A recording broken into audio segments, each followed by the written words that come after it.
Hi there guys, welcome to another Tech Radar review. My name is Owen and this is the Kindle Fire HD X 8.9. Now this device is the bigger brother to the Kindle Fire HD X 7 and it's basically your portal into all things Amazon. So as you can see, at the forefront of this device is all of Amazon's services. So first up, let's talk about design. It's actually quite a nice device. It's very thin and light. We did expect something a little bit heftier, but that's actually not the case. And holding it for long periods of time we found to be very easy. It's quite cool, it's quite angular, it's very solid feeling and a little bit different feeling as well, which is good. And as you can see, you'll find the power button and volume rocker on the back, which is nice and accessible. So as you might have gathered from the name of the device, this is an 8.9-inch screen. It's 2560 by 1600 pixels and 339 ppi, so that's very sharp, it's very clear. The colour accuracy is actually really good, and obviously this is great because if you're an Amazon Prime customer, you'll be hopefully downloading lots of TV shows and movies, and you'll be able to make the most of it on this very, very nice screen. The UI is pretty slick. It's got a 2.2 GHz quad-core Snapdragon 800 with 2 GB of RAM, an Adreno 330 GPU, so as you can imagine that's very good for gaming. We played some quite graphically intensive games on this and we didn't see any sluggishness at all, so performance is very, very slick. Battery life is around 7 to 10 hours depending on your usage, but you know, by today's standards that's actually quite good. There's also an 8 megapixel lens on the back of the device, and you know, we'd always kind of recommend against using tablets to take photos, but it's there if you need it.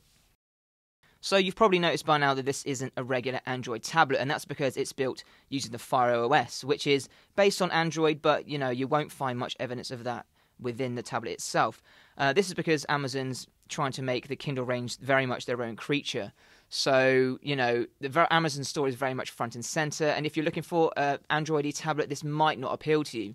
There's no Google Play Store either, so don't expect to be able to grab all your favorite apps, and the Silk browser, which is Amazon's own, doesn't support Flash, so again, that may or may not be a problem to you. Kindle is actually kind of similar to the iPad in that buying into it means you're buying into Amazon's ecosystem, so all your movies, TV shows, apps, and so forth is going to now be through Amazon. It's not necessarily a bad thing, but it's a pretty major point to consider if you're buying a tablet, and you know, if that doesn't appeal to you, you might be better off with something like the Nexus 7 or iPad if you're not looking to buy into Amazon's products and services. One thing Android users will find familiar is the notification bar, but you might notice that here they have the Mayday button, and what it is essentially a live video assistant service. So you click on the button, you have to be connected to Wi-Fi for it to work, but once you connect, you'll have a live agent on the line who should be able to help you out with all your troubleshooting needs. The Kindle Fire HD X 8.9 comes in 3 models. There's 16, 32 and 64 gigabytes. These cost £329, £369 and £409 respectively. So is this the device for you? Well, if you do want a powerful kind of multimedia device that's going to be your portal into all things Amazon, then this is a really good option.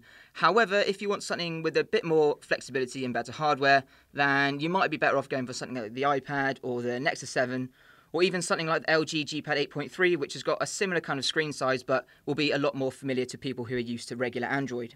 So there you go, guys. That's the Kindle Fire HD X 8.9. For the full review, please do follow the link in the description. And as always, remember to like and subscribe to techradar.com.